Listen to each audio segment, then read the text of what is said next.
Take a look at these disturbing scenes at Exeter University yesterday, where a baying mob of 100 pro-Palestine protesters surrounded Jewish students and hurled abuse at them. Their crime? Trying to raise awareness about anti-Semitism. Inflammatory, and it's wrong, and it's not respecting. So we're inflammatory. Yes, yes, of course you are. You've handed out a leaflet that doesn't even mention. Look at how many of us there are. Look how many. Take a step back. I'm just saying. You keep making some very, very interesting comments. You keep talking about intimidation. You were talking about. I will be speaking to one of the students who was attacked by that mob next. But it's not just radical students. Look who's teaching there. Professor Ilan Pape has previously said that he admires the courage of Hamas fighters, who he believes had to act, and quickly so. This guy's there, like he's teaching there. Oh, and he doesn't believe that they're a terrorist organisation. The university has since defended his right to the freedom of expression, and I bet my bottom dollar that this is a mainstream view amongst university so-called academics. Are these the views of a fringe radical, or are they held by millions of people living in Britain?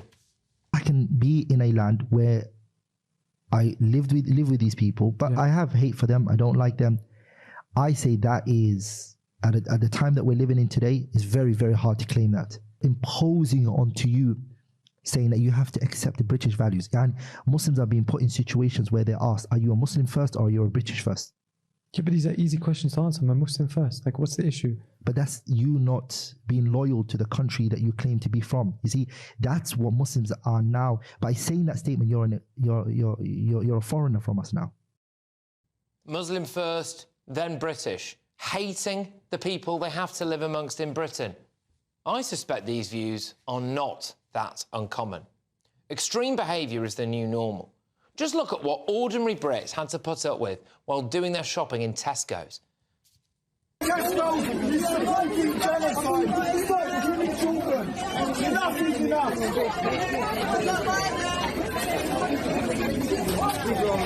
You have a choice. Make your choice, guys. All for genocide, please.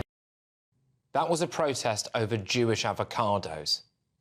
What else? Totally unhinged behaviour, isn't it?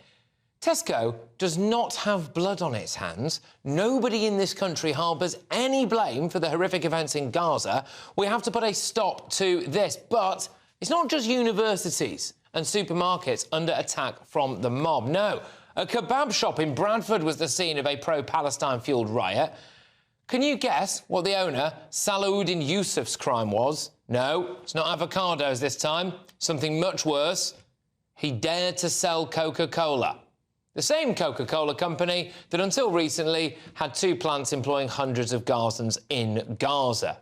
Mr Yusuf, who sustained a bruised lip in the melee, even had a Free Palestine poster in his window. Look at the state of this. This is just a kebab shop in Bradford. They're just beating it. Why? For what? Look at him. He's getting battered in the face there.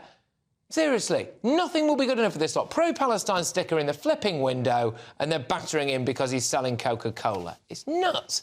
And today, it emerged that the bloke in charge of diversity at the Department for Work and Pensions went out campaigning for George Galloway in Rochdale. Stand for humanity, stand for Palestine, stand for George Galloway.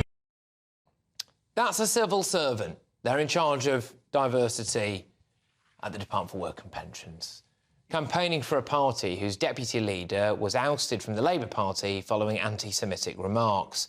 Radical extremist views are not on the fringes anymore. The mob are now disrupting our lives, intimidating Parliament, being openly racist and destroying livelihoods. These people will not stop until they've got what they want, which is the complete destruction of our way of life and the total submission to theirs.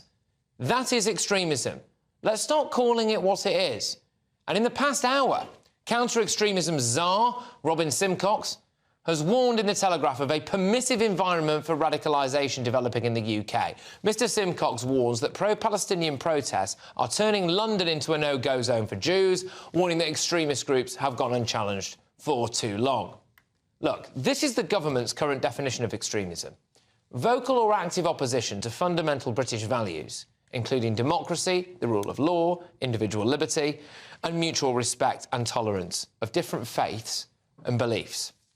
So may I just remind you of this? I can be in a land where I live with these people, but I have hate for them. I don't like them. Lovely. I'm joined now by Rojin Sena Kante, who was one of the Jewish students who was attacked while raising awareness for anti-Semitism at Exeter University yesterday. Thank you very much for joining me. I hope you're OK, first and foremost. Could you just explain exactly what happened to you, please? Because I'm not sure that clips there actually do it justice. Yeah, hello. Thank you, firstly, for inviting me on tonight. What happened yesterday was something that was coming for a long time, which we had made clear with the university, but unfortunately we weren't protected once again and we were failed. Yesterday we had a camera on campus stall to combat misinformation on campus, the first time since October 7 that we were making a public appearance. And we wanted to promote respectful discussion, especially with Israeli Apartheid Week happening this month. And we were met with hostility, anti-Semitism. We had abuse, both verbally and physically, with juice thrown at us over our Israeli flag, which ended up hitting myself and my friends as well. And it was just lots of violence with a big crowd. So you were sitting there with the Israeli flag, trying to raise awareness for anti-Semitism, and a crowd gathers around you. They're all shouting, swearing, dousing you and the flag in juice. What kind of things were they saying? What kind of... I mean, we are post-watershed, but, you know, I'll just keep it relatively clear. What kind of stuff were they saying? So general comments were made about how we weren't welcome to be on campus, how we must be removed and cancelled, to which, you know, I think shows a bigger issue here, that they can't accept our freedom of speech, and you know, safe spaces are clearly only afforded to one group now on universities, because ultimately Jewish students are now silenced. We're too scared, and I've had to take a stand on behalf of my friends and my community, because many are too scared to speak. Lots have gone home, and it's really affecting our studies and the work that we're doing as students. And is this an isolated incident, or are you seeing more of this? You just say there that Jewish students some of them have gone home. They've had to go home because of the fear. Yes, so most of my society who was involved in this yesterday has gone home. I myself am considering that. And this is not an isolated incident. And I just want to make that very, very clear that Exeter University has a history of not protecting their Jewish students, despite us telling them that we don't feel protected, we feel unsafe, we don't feel welcome on campus. There has been professors since October 7 last week, denying the rape and sexual violence that was inflicted on Israeli women on October the 7th. Straight after October 7 in November, there was a professor who gave a lecture about how Hamas wasn't a resistance movement, and how they were a resistance movement, not a terrorist organisation. Yeah. Sorry. And I think there's a clear correlation here between what's being taught to these students at Exeter and then the anti-Semitism that we're faced with. And ultimately, I think everybody needs to be asking the question to what the University of Exeter is teaching their students on Zionism. Absolutely. Is it balanced? And are these students being educated to hate? Because that's exactly what we're feeling at the moment. It is no anti-Semitism and radicalisation and extremism is categorically no longer a fringe issue. It is unfortunately a mainstreamed thing that is coursing through younger people's lives, it's coursing through academia, it's clearly coursing through aspects of our civil service in some regards as well, and I would argue, well, it's coursing through a kebab shop in Bradford, which I think when it happens, I think you know it's absolutely bonkers, don't you? But thank you very, very much.